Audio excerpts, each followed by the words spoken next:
Let's go, let's go. It's your boy Leandre Hayes, man, out here at the Student Center on the campus of the University of Kentucky at the WRFL radio station. So they invited me out today to be a part of a very, I guess, controversial talk, legalizing marijuana. I never was a weed smoker back in the day, never did cannabis back in the day.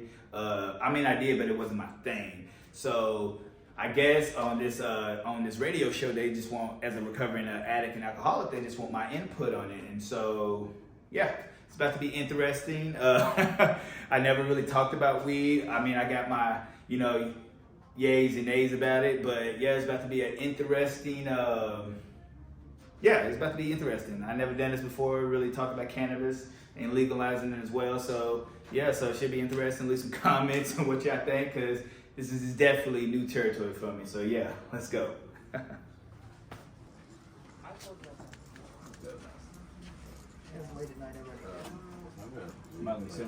and then your script will be right here. Hey, Hey, Clark. Leandre. Nice to meet you, man. Sit over there. And welcome to Campus Voices, a program where we take a look at what's going on in the Lexington and UK campus communities. I'm your host, Edward Smith, and today we'll be discussing cannabis legalization in Kentucky. According to the Kentucky Medical Cannabis Program, on March 23, 2023, Governor Andy Beshear signed Senate Bill 47 into law, which legalizes medical cannabis for Kentuckians starting January 1st of 2025. But cannabis consumption outside of the program remains illegal in the Commonwealth, although many are trying to change that. According to the National Conference of State Legislatures, 38 states allow medical use of cannabis, and 24 states have enacted measures to regulate recreational use of cannabis. Ohio allows for recreational cannabis consumption, while Tennessee still outlaws the drug. Tonight in studio, we have two experts on Kentucky's cannabis laws. Leandre Hayes is a business owner of Involved Skateboards, a profound social media influencer, professional skateboarder, and a recovering addict. Our second guest is Brad Clark, a founding attorney and member of the Kentucky Cannabis Law Group.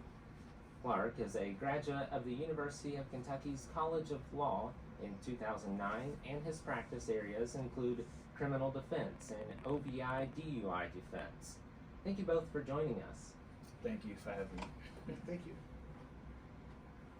Could you all share just a little bit about the work you all do? Me personally, Involved is actually a clothing brand. I do that, do my company. I do a lot of traveling with my brand and stuff, and I do a lot of, sponsoring. I sponsor a lot of events as well, and I'm also a recovering alcoholic and addict as well. On top of that, Involved just one of the things that kind of keep me grounded into like the youth and sobriety as well. And so I do a lot of stuff with the community of Kentucky that I'm pretty stoked about. Like I constantly do a lot of events. So yeah. Right on. And I'm Brad Clark, and I do a whole lot of different things. But my passion is really criminal justice reform and helping people. I got out of law school and I was a public defender. I defended death penalty cases for several years before starting an app called Unconvicted that helped people clear their criminal record, do the expungement process. More recently, I've gotten into this cannabis licensing work. Since the bill passed last year, I've been working with a number of groups to try to get access to medical patients to this medicine that can be helpful to people. And that's primarily what's driving me right now, is to get people licensed and get product on the shelf so patients can get help. Well, good. Before we get into the thick of the show, I'd like to ask a simple question to you all regarding the new bill. How do you feel this bill will affect cannabis users? Me personally, it's just one of those things that first and foremost, of course, people can get excited about it. That I guess the legalized cannabis in Kentucky is a thing now. But users per se, there's a lot of people that need this per se to be out there and to use this, legalize this, marijuana. So it's one of those things that, as a recovering addict, I understand the concept of it. You know what I mean? Of cause you have a headache, you go to the hospital, they give you certain opioids and pills as well. And so what, like, in those in my opinion, or what I've seen, have more of a effect on you more when you come off those than cannabis does. You know what I mean? Because I remember when I broke my leg and they gave me oxys. And so when I came off my broken leg, I had to come down off the actual drug itself, and that was a nightmare within itself. Even though the doctor subscribed them to me, I had to come down off and withdraw off the pills they gave me for my broken leg. So it's one of those things that, like, you can go stump your toe, get a thing of pills, and then they found upon, like, I guess, weed smoking as well, that don't have the same after effect per se. Yeah, so, I mean, to get into how this is going to affect cannabis users, it's going to in a couple ways. We expect to see maybe 80 to 90,000 patients will get medical cards within the first couple of years of this bill, and that's from the governor's office. And eventually, I've talked to some economists that believe it could be as high as 200,000. And that's a lot, but it's not like a ton of people in the state, looking at our population overall.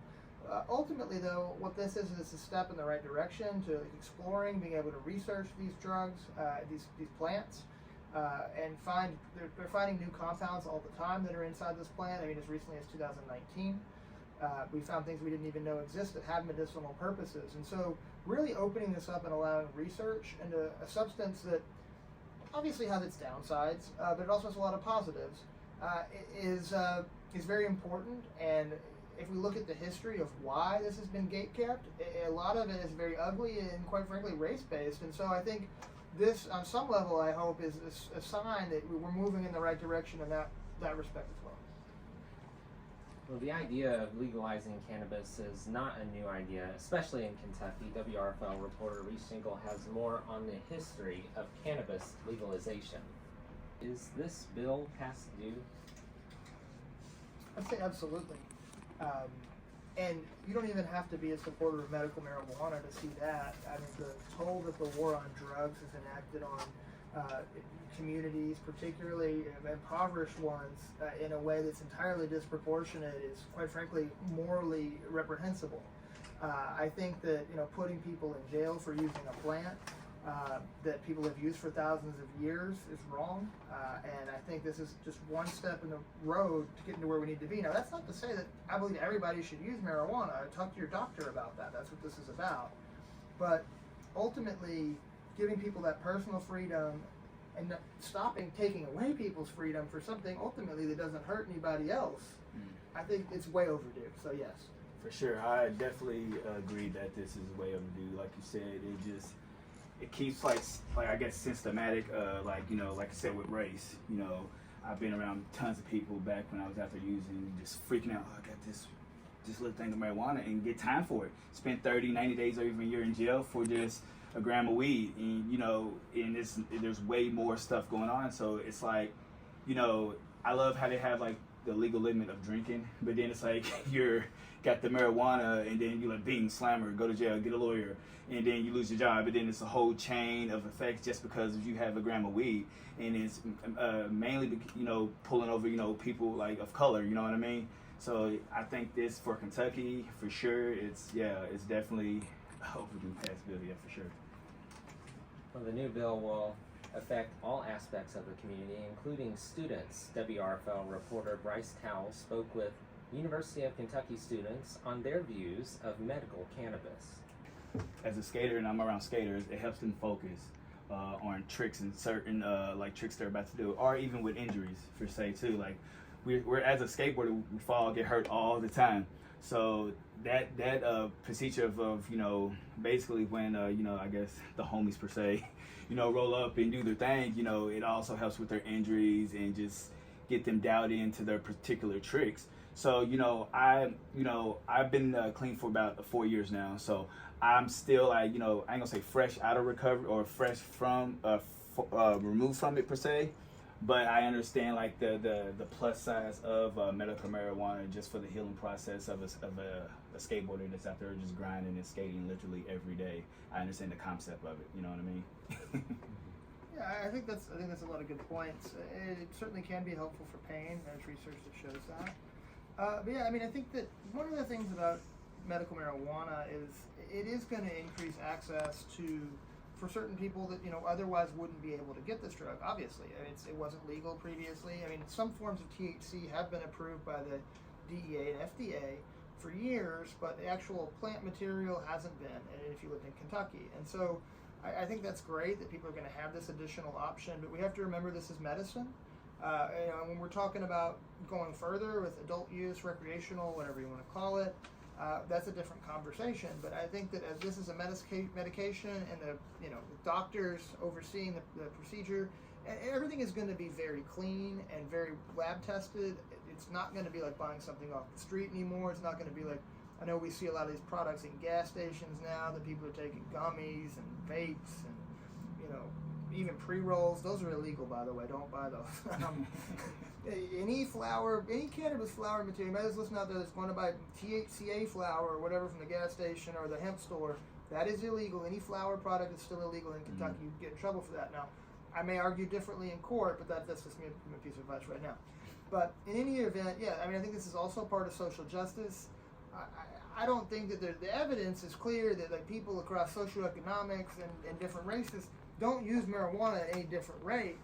It's just the people that get busted for it don't look like me, and that's the reality. For sure. So I think giving people access to it, particularly in all communities, and especially for people that don't have insurance and can't afford expensive prescriptions, this may be increasing access for everybody, and that's a positive thing. For sure. Although cannabis will be legal for medical usage, it is still illegal in Kentucky for recreational usage, and one could face serious criminal charges with the drug. WRFL reporter Reese Jingley has more on the criminalization of cannabis in the state. Has been charged with cannabis criminalization. So there are a lot of different ways to defend a drug case, right?